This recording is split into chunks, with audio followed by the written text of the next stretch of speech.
So hello guys and welcome to VP Mantra. और आप सभी को मालूम होगा कि डिप्लोमा इन फार्मेसी का एग्जिट एग्जामिनेशन अब लागू हो चुका है। अभी से ठीक लगभग 2 महीने पहले हमारी एक वीडियो आई थी जिसमें मैंने बताया था कि फार्मेसी एग्जिट एग्जामिनेशन क्यों लागू नहीं हुआ, कब होगा और इसे क्या ऑब्जेक्टिव हैं, क्या उद्देश्य हैं। और तो इसकी जो बेसिक जानकारी थी एग्जिट एग्जामिनेशन के फ्रेमवर्क की इस वीडियो में हमने बताई थी। अगर आपने वो वीडियो अभी तक नहीं देखी है तो इस वीडियो को आप डिस्क्रिप्शन में जाकर के जरूर देखिए।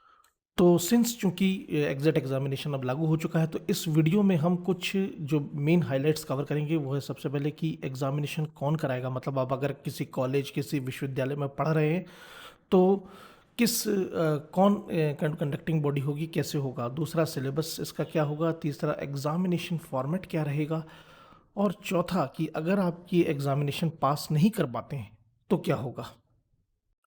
तो सबसे पहले एग्जिट एग्जामिनेशन के ऑफिशियल नोटिफिकेशन का ये जो आप देख रहे हैं सामने स्क्रीन के ऊपर, वो गैजेट ऑफ इंडिया के ऊपर यानी भारत के राजपत्र के ऊपर इसे लागू किया गया है। जो डेट थी इसकी वो है 24 फरवरी 2022। यानी कि अब जो जितने भी छात्र डिप्लोमा इन फार्मेसी कर रहे हैं उन्हें एग्जिट एग्जामिनेशन देना होगा।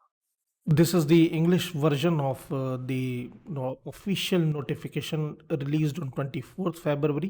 इसमें कुछ बेसिक डिटेल्स भी काफ़ी विस्तार पूर्वक बताई गई हैं। कुछ बेसिक टर्म्स एंड टर्मिनोलॉजी जो कि आपके लिए जानना ज़रूरी है। एक्ट मतलब ये कि नियम ये लागू हुआ है। Then certificate of eligibility, PCI का मतलब pharmacy council of India, state pharmacy council यानी कि जो भी अपने राज्य में आप फार्मासिस्ट का पंजीयन कराते हैं वो स्टेट फार्मेसी काउंसिल। देन जो अप्रूव्ड वर्ड है इट एक्चुअली स्टैंड्स फॉर कि जिस संस्था जिस कॉलेज से आप पढ़ रहे हैं वो फार्मेसी काउंसिल ऑफ इंडिया से मान्यता प्राप्त अप्रूव्ड है कि नहीं।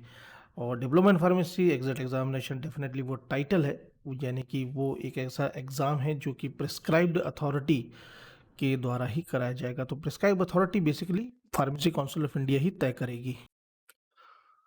एग्जामिनिंग अथॉरिटी जो बार बार हम अभी बात कर रहे हैं बीसीआई की under section 12(2) of the pharmacy act 1948 के तहत ही जो एग्जामिनिंग अथॉरिटी बीसीआई उसे डिसाइड करेगी।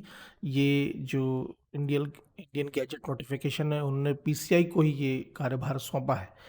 फार्मेसी रजिस्टर का मतलब ये होता है कि जितने भी पंजीकृत फार्मासिस्ट हैं उस पर्टिकुलर राज्य के जिसके नाम उनके अंदर दर्ज होते हैं, एक नंबर मिलता है, वो फार्मेसी रजिस्टर कहलाता है। प्रिस्क्राइब अथॉरिटी मतलब ये कि जो कि अपने फार्मासिस्ट के पंजीयन को प्रिस्क्राइब करती है। रजिस्टर्ड फार्मा यानी कि पंजीकृत फार्मासिस्ट। और एक बहुत ही महत्वपूर्ण शब्द है ये क्योंकि लगभग आज की डेट में 80% से ज़्यादा जितने छात्र डिप्लोमा इन फार्मेसी का पाठ्यक्रम पढ़ रहे हैं उनका उद्देश्य ही पंजीकृत फार्मासिस्ट बनना है ताकि वो एक उसके माध्यम से फार्मेसी का लाइसेंस जो है रिटेलर और जो इतनी भी चीज़ें उसको एक्वायर कर सकें, उसको पा सकें।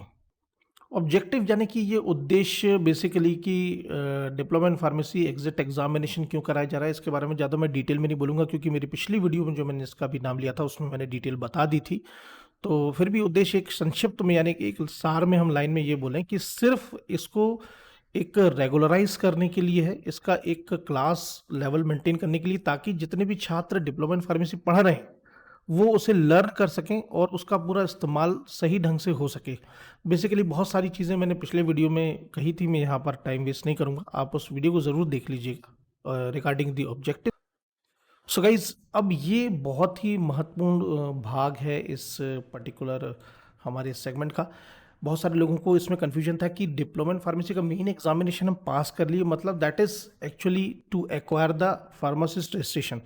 यहाँ पर आप बिल्कुल क्लियर समझ लें कि एग्जिट एग्जामिनेशन एक अलग है जो कि राष्ट्रीय नेशनल लेवल पर होगा और आपका जो डिप्लोमा इन फार्मेसी पाठ्यक्रम की मुख्य परीक्षा जो रेगुलर परीक्षा है वो अलग है।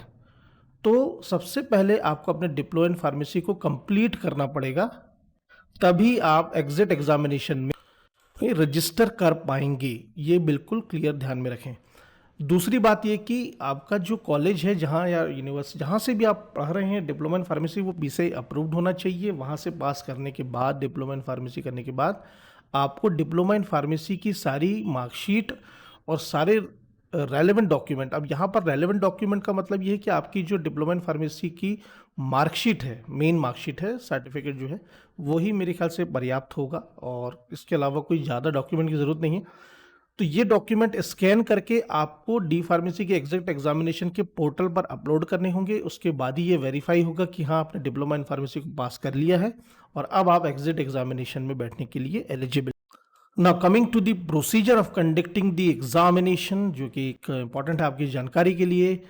उसमें सबसे पहला ये कि कंडक्शन की जो कंडक्शन अथॉरिटी है, मतलब आपको कहाँ पर जाकर के देना होगा, कौन इसे कराएगा, सारी डिटेल्स जल्दी ही मिलेंगी। आते ही मैं डेफिनेटली उसके लिए वीडियो लेकर के आऊँगा।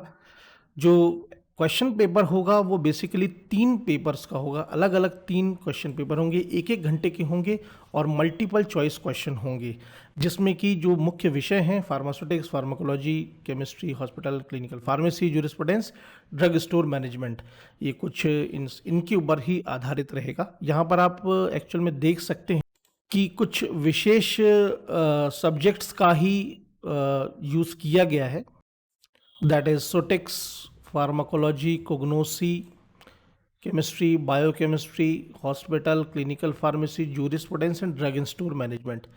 इसको थोड़ा हम काफ़ी स्पेसिफिकली क्यों जानना ज़रूरी है, क्योंकि जब आप डिप्लोमा इन फार्मेसी पढ़ते हैं तो और भी आपके सब्जेक्ट्स होते हैं, जैसे कि एनालिसिस है या फिर इसके अलावा आपकी डिस्पेंसिंग, फार्मेसी प्रैक्टिस, ये बहुत भी रहते हैं। लेकिन आपका जो एग्जिट एग्जामिनेशन का क्वेश्चन पेपर का जो फॉर्मेट रहेगा वो इसी सब्जेक्ट्स पर आधारित रहेगा। कोई भी कैंडिडेट को पास तभी माना जाएगा जब आप मिनिमम 50% उसमें एक्वायर कर लें।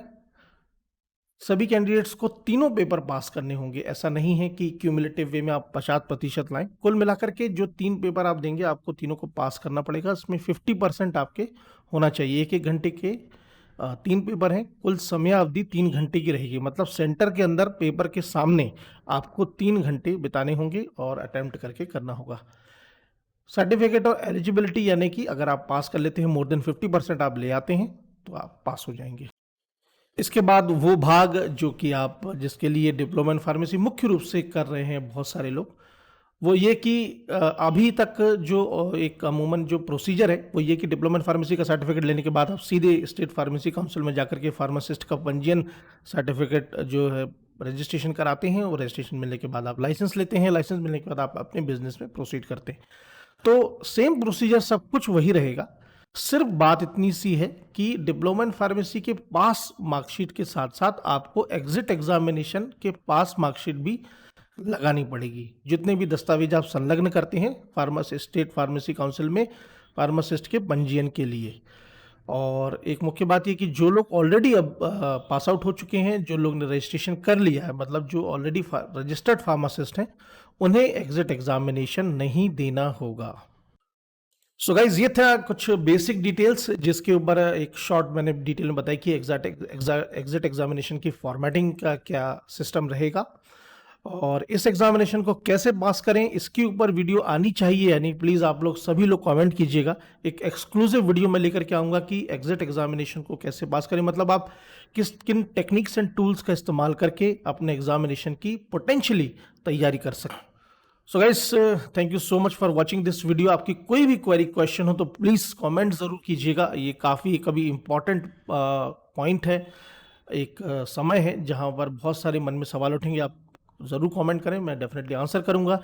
इंस्टाग्राम पर वीपी मंत्रा को ज़रूर फॉलो करें और फेसबुक पर भी ऑफिशियल पेज है वीपी मंत्रा, उसे भी लाइक कर लें। जल्दी मिलेंगे अगले वीडियो में, तब तक के लिए stay motivated, work smarter and good luck.